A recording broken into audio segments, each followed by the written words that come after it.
Notions sur le son, normes et matériaux insonorisants.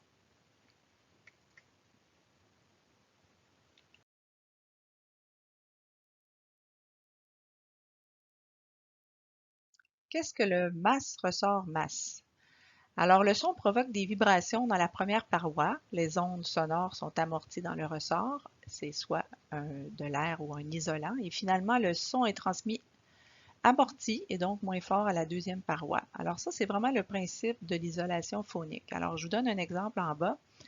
Alors, il y a trois règles sommaires. C'est sûr que alors mettons qu'on prend un mur en béton ici qui ferait 120 mm autour de 4 pouces et demi d'épaisseur. Donc, c'est une grosse masse quand même homogène. Alors, si le son passe au travers de ça, c'est sûr qu'il va être bloqué un peu par cette épaisseur-là à cause de la densité, puis il va s'en aller de l'autre côté. Ce qui sera encore plus efficace, c'est de faire une cloison de la même épaisseur. Alors, c'est vraiment comme la façon dont nos murs sont faits. Alors, on prend une cloison de gypse de 120 mm d'épaisseur, cloison métallique, ossature métallique, donc qui ferait 4 pouces et demi. On peut même faire double gypse aussi si on veut, si c'est requis. Alors, ce qui arrive, c'est que le son arrive sur la première masse, qui se trouve être le premier gypse. Il va arriver à l'intérieur. À l'intérieur, il va avoir une masse d'air, ou ça peut être aussi un isolant qui a été mis là.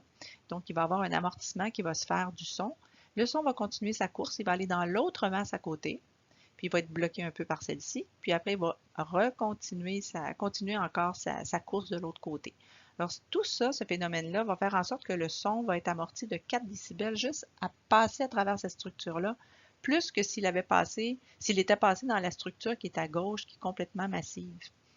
Alors ça, c'est intéressant à comprendre parce que c'est vraiment de cette façon-là qu'on va élaborer aussi les matériaux euh, de correction acoustique.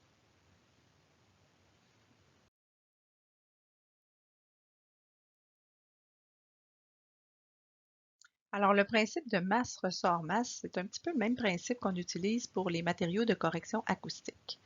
Alors ici, je vous montre un matériau de la compagnie Treeform qui est utilisé au plafond habituellement.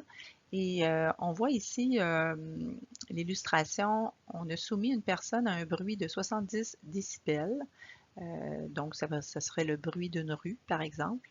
Et avec ce matériau de correction acoustique, qui va faire une absorption du son, en fait, qui va l'atténuer à de 30 décibels. Alors, le son va rentrer dans le matériau, puis après, il va rebondir dans l'autre sens, après avoir été absorbé par le matériau, évidemment. Et à notre oreille, on va capter 40 décibels. Alors, c'est extrêmement efficace. Alors, comment on va justifier ça dans les fiches techniques, cette réduction-là? C'est avec un test dont je vais vous parler à la diapositive suivante, qui va mesurer le NRC, c'est le Noise Reduction Coefficient, qu'on va appeler le coefficient de réduction du bruit.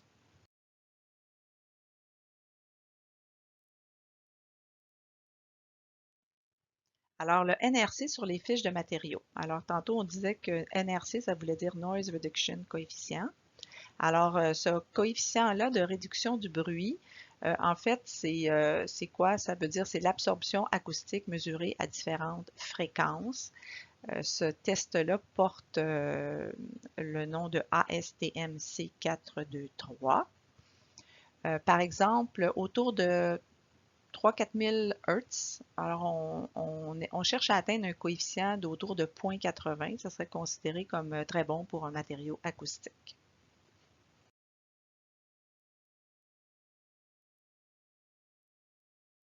Donc, pour les matériaux de correction acoustique, idéalement, on vise le 100%, c'est sûr, mais habituellement, quand on met 50% de surface en matériaux acoustiques, on est vraiment là, très, très insonorisé. Alors, exemple, pour un mur de 160 pieds carrés, on va vous recommander 80 pieds carrés de matériaux requis pour insonoriser efficacement.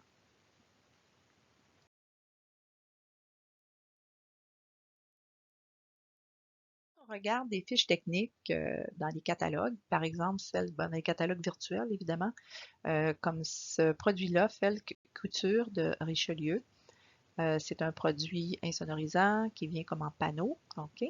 alvéolé avec une espèce de carton. Alors, si je prends dans la grille en bas, dans le graphique en bas, si je le regarde dans le 1/2 pouce, j'obtiens un indice de réduction du son, fait avec le test ASTM C423, autour de 0,80 quand je suis dans une fréquence de son entre 2000 et 2500 Hz. Donc, les tests sont passés sous différentes fréquences. Alors, c'est pas quelque chose qui est facile à comprendre. Moi, je pense que le mieux, c'est de vraiment vous référer aux représentants pour vérifier c'est quoi le taux d'absorption de son du matériau que vous voulez spécifier.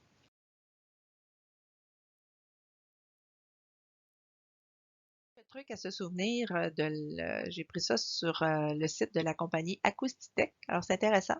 Alors, une des premières recommandations, alors s'assurer que la conception du bâtiment rencontre les principes de conception acoustique reconnus.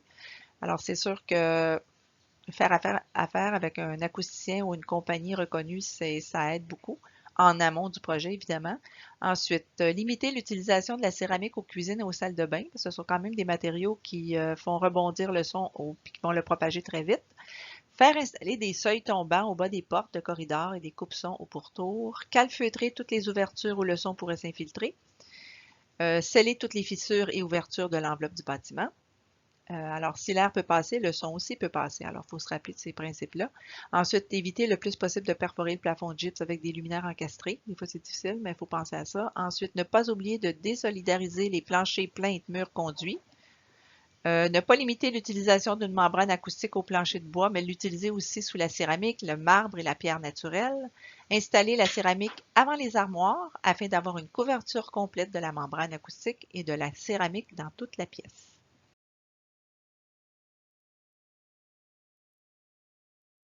Conclusion, il faut penser à l'acoustique en amont des travaux, lors du concept, puisque l'insonorisation dépend de la qualité de la construction au départ.